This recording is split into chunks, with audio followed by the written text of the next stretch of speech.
Assalamualaikum warahmatullahi wabarakatuh. Okey kelas 4SK hari ini. Jam dah menunjukkan 11.45. Okey. Masuk kelas saya sekarang semua. Saya nak pastikan 10 orang tu mesti ada dah lihat video ini. Okey? Okey, saya akan sharekan nota tingkatan 4 bab 1 yang saya dah bagi daripada awak. Dia punya apa? Video YouTube tu kan? Okey. Okey, awak tengok yang saya share ni.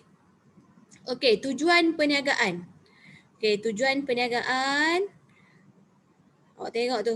Apa dia? Untuk tawarkan barang dengan perkhidmatan. Okey, lepas tu kita ada OBU dengan OBBU. OBU tu apa? Organisasi bermotifkan untung, dan OBBU ialah organisasi bukan bermotifkan untung. Okey. Tujuan, sumber kewangan, aktiviti, kaedah perniagaan dan contoh. Ni kalau ada soalan yang membezakan di antara tujuan perniagaan iaitu OBU dengan OBBU, kena buat kotak macam ni. Macam ni lah jawapannya. Okey, tujuan, sumber kewangan, aktiviti, kaedah perniagaan dan contoh.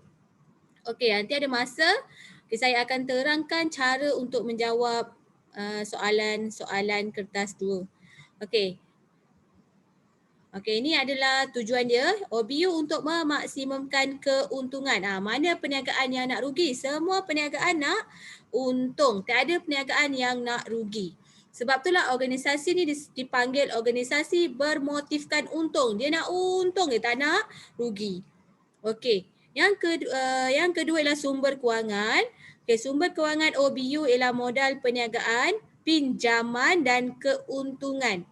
Okey, nak dapatkan mana sumber kewangan tu tadi? Okey, yang ketiga ialah aktiviti.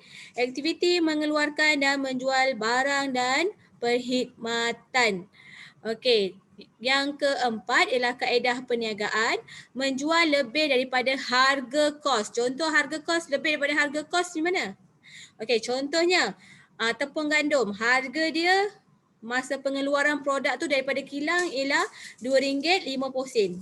Bila sampai kat kedai awak, contoh awak ada kedai, awak jual RM2.80. So untung awak adalah 3% untuk 1 kilo gandum. Faham tak?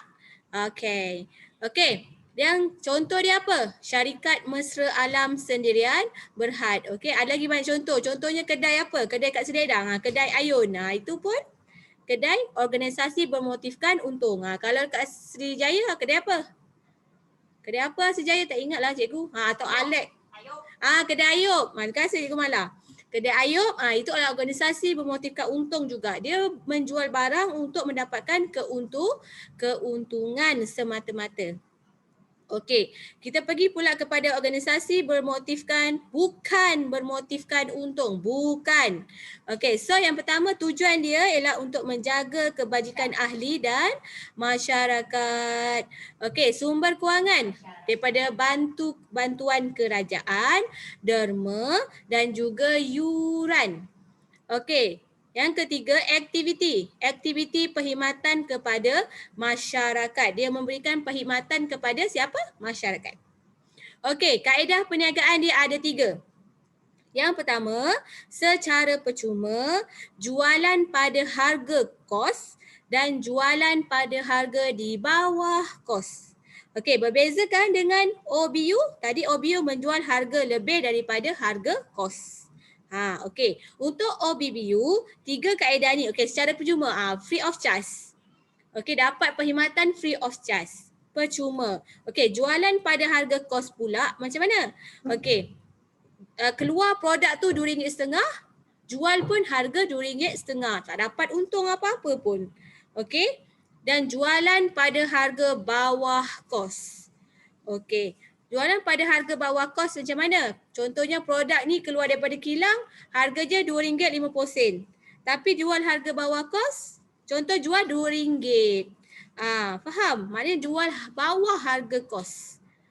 Okey. Siapa tak faham nanti boleh tanya saya Okey. Contoh dia, kelab sukan mesra alam ataupun agensi-agensi kerajaan. Contohnya apa? Contohnya saya bagi kat sini ialah Persatuan Belia dan Sukan. Lagi satu apa? Lagi satu contohnya Rumah Anak Yatim. Itu adalah organisasi bukan bermotifkan untung. Okey. Okey, seterusnya ni milikan perniagaan. Ni dia dah rangkumkan semua 1, 2, 3, 4, 5. 5 milikan perniagaan yang awak boleh rujuk kepada dalam buku teks. Okey. Yang pertama ialah milikan tunggal. Kedua, awak kena tahu apa dia perkongsian. Yang ketiga, kita kena tahu syarikat sendirian berhad. Keempat, syarikat berhad. Dan yang kelima, koperasi. Okey, ini adalah yang milikan perniagaan yang awak kena tahu kalau nak ambil subjek perniagaan. Okey, awak boleh baca sendiri kat situ.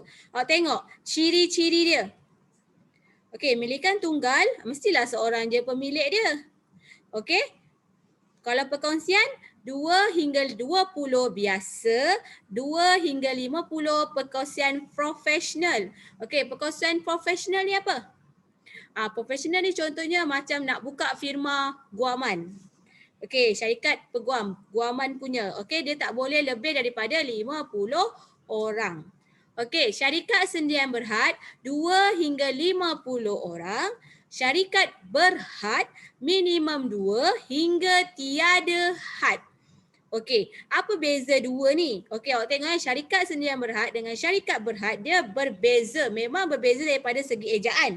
Okey, syarikat sendirian berhad 2 hingga 50. Ni contohnya syarikat yang awak tengok cerita Melayu pukul 7 tu yang selalu guna Mega Holding tu kan. Itu syarikat tu dia punya syarikat sendirian berhad, dia punya ahli dia 2 hingga 50 orang sahaja. Okey, contoh syarikat berhad pula macam mana? Okey, syarikat berhad 2 hingga tiada had maksimum ahli. Okey, iaitu contohnya ialah bank. Bank, bank, IMB Bank, tu semua adalah syarikat berhad di mana siapa sahaja boleh menjadi ahli syarikat berhad. Okey. Yang kelima ialah koperasi. Koperasi contohnya koperasi SMK Tun Sri Lanang. Koperasi mana? Koperasi Felda Srijaya. Itu koperasi. Okey, koperasi minimum 50 dan tiada had maksimum. So, siapa-siapa nak jadi, bolehlah macam sekolah kita 235 orang ahli sebab pelajar dia. Lepas tu campur lagi dengan cikgu. So, tiada had maksimum kalau bilangan ahli untuk koperasi. Okey. Cara pembentukan, macam mana cara nak bentuk milikan perniagaan ni.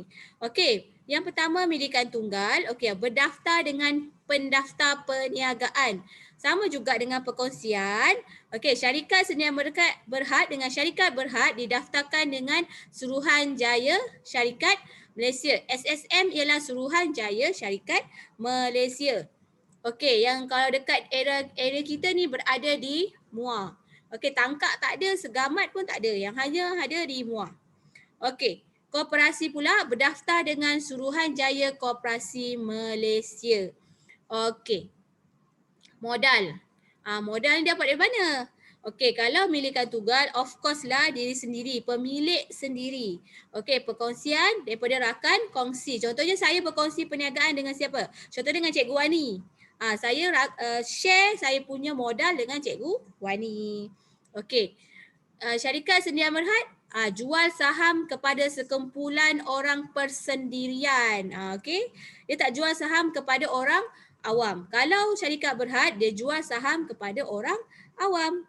Okey, sebab itulah semua saya dah cakap tadi, bilangan syarikat berhad tiada had maksimum. Okey, yang kelima ialah koperasi. So, mari dapat modal daripada anggota koperasi. Contohnya bayar yuran koperasi. Awak semua bayar yuran koperasi STSL kan? Awak adalah ahli Koperasi SMK Tun Sri Lanang Berhad. Okey.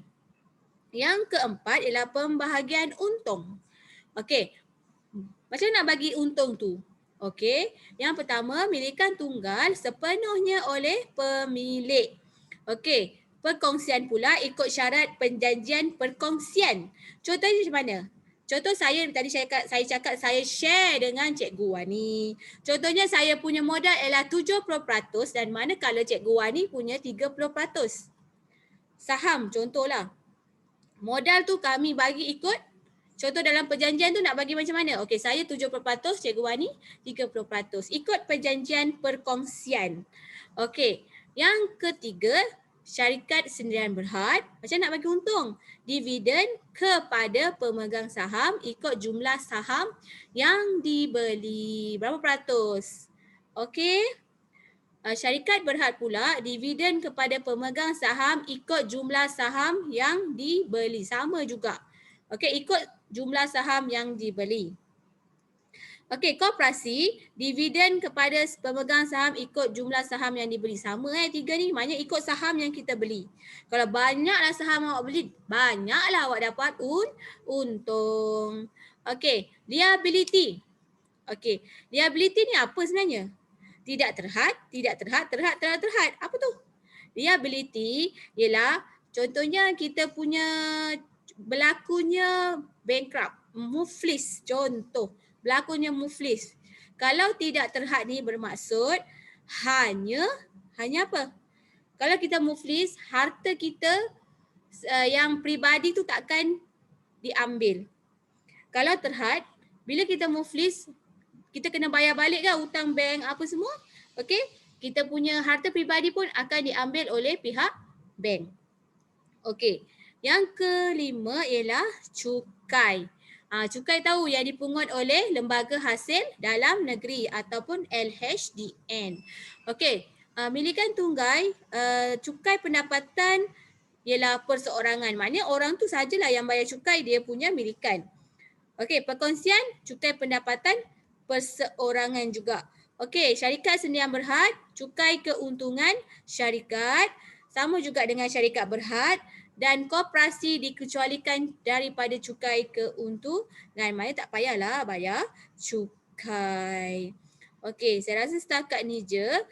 Saya masuk apa itu tujuan perniagaan dan milikan tunggal. Saya akan send nota ni dalam Telegram, WhatsApp dan awak salin semula dalam buku nota iaitu bab 1 tujuan perniagaan. Okey? Okey, itu sahaja daripada saya. Kita jumpa next class. Bye. Assalamualaikum.